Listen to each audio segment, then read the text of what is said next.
Hi people, how is your side of the world today? I'm in Lagos and it's quite chaotic. Wow, so you asked for it and here you have it. I have everybody in my DM asking, share with us your journey, your ICAN journey. I didn't even know you were writing ICAN exams. I thought you were a poet. I had lots and lots of messages when people actually saw my pictures on my social media handles announcing my new certification, one certification down in the bag, right? So everybody came to my DM asking a lot of questions and I had lots and lots of questions. So instead of me attending to thousands and thousands of people, because I know for some people I have to send in a VN, for some people I have to put a call through to them and follow up on text messages. It just means that I'll not be able to attend to everybody. That is why we have this. So if you are planning on starting on your ICAN career, if you're already writing your ICAN examination, here is your ICAN starter pack. So my name is Chidinma Osigwe and you have tons of episodes coming on to answer your questions. On this particular episode, I'll be sharing my journey, how it was for me, what I think you should do, and basically starting you off on your journey. So first off, let me just share my own experience, my story, and how I got to this point in my career. So I had some people coming to my DM to say, I thought you were a poet, I thought you were a writer, I thought you were a spoken word artist, I thought you were a YouTuber. How did you become an accountant, let alone a chartered accountant? So let me first bust your bubble, right? Let me demystify whatever your thoughts are. I've always been an accountant. Even from my secondary school days, I was a commercial student. I don't know, for some schools, I think public schools just have science and arts department. I don't know. I went to a private school where we have science, commercial and arts department, right? I was in commercial department and I was even the best commercial student in my set. So arts found me, if that's the best way I can put it. The arts found me. Okay, so about becoming an accountant, I've always wanted to be an accountant. Then UTME came in, right? What everybody calls JAMB in Nigeria, right? Came in and then I gained admission to study accounting, and after my OND I started my ICAN journey. I actually started from ATS, so I did not just wake up and just get my BSc and then do my professional exam like what everybody thinks, right? Or maybe they think I studied something else. No, I actually studied accounting. So I have OND accounting, HND accounting, BSc accounting, and then my professional qualification, so don't get it twisted. So after my OND, I started from the ATS level, right? After I got my ATS qualification, then the professional stage of ICAN, then because of my OND and my ATS, so I got exemption, right? So I didn't do the foundation level. I moved on to the skills level and then professional level, right? Then when I was writing, the skills level used to be 4 papers. After the exemption, total 5, then 4 after exemption, and then professional level 5. But now I believe things has changed with the new syllabus, right? And I know that I'm very much aware that the foundation stage has about 4 papers now, and then the skills level has 6 papers, and the professional level has 5 papers. Okay, so if you are just starting off, right, some questions that people asked me. Someone asked that, what if I do not have OND like you? How do I start off? You can start off from the ATS level. So you have 2 options. You can actually start off from the ATS 1, 2, 3 level, because I actually did the ATS certification as well. Or you pause, complete your BSc program or HND program, or you check the ICAN website to see schools that have exemptions or other certifications that you can get into the program through. So if you have your HND or your BSc from any course, funny enough, I can accept anybody from any department. The only thing is that when you are coming in with your HND or BSc, you'll be starting from the foundation level that has about, help me, we're supposed to have 15 papers in all. So foundation level has 4, skills level has 6, and professional level has 5 papers. So I've answered your question. For the person that asked me, if you do not have any certificate in accounting, how do you want to come into the ICAN space? So your BSc in whatever you have studied, you register on the ICAN portal, icanig.org/students. I think it's about 8,300 naira to register to become a student, right? And then you can look out for possible exemptions that is available to your course of study or to your school, because I know that there are some preferences for schools, and not all schools have exemptions, right? And not all courses of study. I think majorly it's people that studied accounting that have access to exemptions. Please confirm on the website. All right, that's why you have the website icanig.org/students. icanig.org gives you all the details you need, but to register /student, it takes you to the student portal for you to register.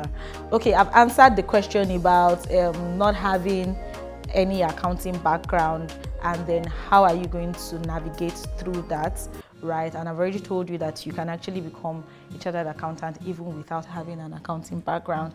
And then if you have your OND, I would advise that instead of you waiting for your direct entry, or instead of you waiting to complete your education, it will be best for you to register with your OND for the ATS3 program. The moment you have your OND, you're going to have exemptions already for ATS 1 and 2, so you'll be writing only ATS 3, and you can just proceed to the professional level. Once you already have your ATS 3, you have exemption, so you will not be starting from foundation. So this is the catch. If you have OND in any program, instead of you waiting, so that you don't have, well, I can't speak for anybody, right? Because even people that have accounting background are still rewriting ICAN examinations, and we know how the gist is. Once you are done with your qualification, everybody's like, wow, so did you write? How did you pass? How did this even happen? Do you understand?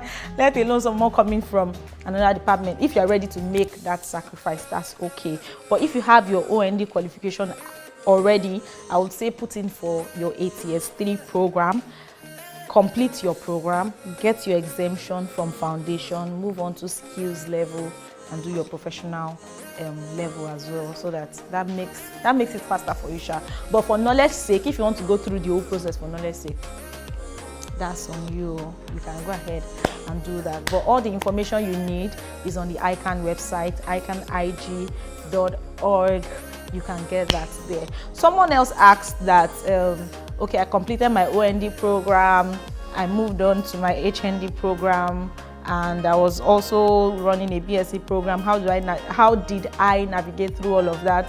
Is my daddy Omo Baba Olowo? Am I Omo Baba Olowo? Do I have one money stacked up somewhere? Please, I use God to beg you. I'm even from a very humble background. I would say God did it right, but at the same time, we had things that we did right. Okay, so after my OND program, I already talked about that. I did my ATS. I was working. So, you know, the 1 year IT duration. So I used my 1 year IT duration to work. So it was the money that I had saved up, I used to register for my exam. I was working and studying, so you know, you get salary advance, you write your exam, you come back, you just know that you're going to suffer the next month because half of your salary is gone already, and what is left is transport to work. So all of those sacrifices, I was quite young while writing my exams, so it was easier for me to make such sacrifices. I know that it might be different for someone that is a man that has lots of family responsibilities, or someone that is married already, either a married man or married woman, or someone with a child. Responsibilities might be different, or someone that is the first child in the house, right? Responsibilities might be different, so different strokes for different folks, right? But in my case, I was able to sacrifice that large chunk because I had my dad that was covering the others responsibilities. But along the line, I lost my dad, right? And I needed to still continue my process. So I already had that discipline of this is what I want to achieve. And I'd made up my mind that if it meant sacrificing the larger chunk of my salary to get this thing done, then I would do that. So at the back of my mind, what my head is already calculating is, if this particular income is going for this, this, and this, then I need another income to handle this, this, and this. So my head is already calculating what next do I need to do to get me an income to cover the other aspects that needs to be settled. So that's the way it works for me. When I was writing my exam, I actually remember a friend of, not like I remember, I actually have a friend of mine that was in a similar situation, but hers was more complex, right? No parents. She was also running an internship role. She was running OND to BSc conversion. It was not even HND to BSc conversion, OND to BSc conversion, and with no assistance. So you can imagine the chunk of money that was actually going from her income, and she was living on loans. Right, I would not advise that you live on loans, except if you are able to shoulder that level of sacrifice. But I would not want, especially all these loan sharks, sending text messages to your family members saying so person is owing and all of that. But she worked with a reputable company that could give her a large chunk of loan to cover her educational expenses while she paid back with a payment plan. So if you have, or if you work with an organization that can give you that benefit, then it's fine. But if you do not have, or if you do not work with an organization that can give you that benefit, I would advise that you plan your income very, very well and go at your own pace. We have 4 papers, we have 6 papers, we have 5 papers. That is if you do not have exemptions. Nobody is chasing you. You can pick it 2 papers at a time or 3 papers at a time, or you split your foundation level 2-2, and then your skills level 3-3, and your professional level 3-2, or anyhow you feel it's convenient for you. Or if you have dash money from left, right, and center, you can put it together to achieve your dreams, right? So that's the way I was able to navigate through the heavy financing that was required for my examination. I did not mention the part that I went for lectures. Yes, I went for lectures, and I paid for lectures. I paid for lectures, I paid for exam, I did the sacrifice of reading at night. It wasn't easy. Yeah, anybody that tells you that it is easy is lying to you. If you're willing to sacrifice your weekends, you already know that ICAN lectures on Saturdays and Sundays. So if you're ready to sacrifice your weekend, no owambe, no chilling with the big girls and chilling with the big boys. But if you are a night crawler, I know that there's still a way you make up. Some people will still go out at night after lectures. That's on you. That one, it's none of my business. My own is that after lecture, the extra time I had, I needed to still read a lot of things because I was running other programs by the side. So, as I have said earlier, log on to the ICAN website, icanig.org. You would see all the information that you need. Just read up. I think a lot of students, like myself, when I registered for the ATS program, I had access to a lecture center. So the owner of the lecture center at the time was just the one handling my registration, handling my payment for examination and all of that. It made me not realize that I could do some things by myself on time. So the earlier you realize that the website is there for you, even if someone is handling your payment because you are scared, there's even a way you can pay online through the website. Even if someone is handling all of this, for knowledge's sake, just go to the website. You see all of the opportunities that are available to you, all the options. There is even the scholarship option on the website, so you can see if you're qualified for it. Why not sign up, right? So do that. I'll be waiting for your feedback, and I look forward to hearing your success story. If there is any aspect of my story that you think I have not captured, please let me see you in the comment section with your questions. By the way, this particular episode is sponsored by Wig Sanctuary and 121 Professionals. Thank you guys for doing the Lord's work. Till I come your way next time in the next episode, this is your ICAN Starter Pack. Bye.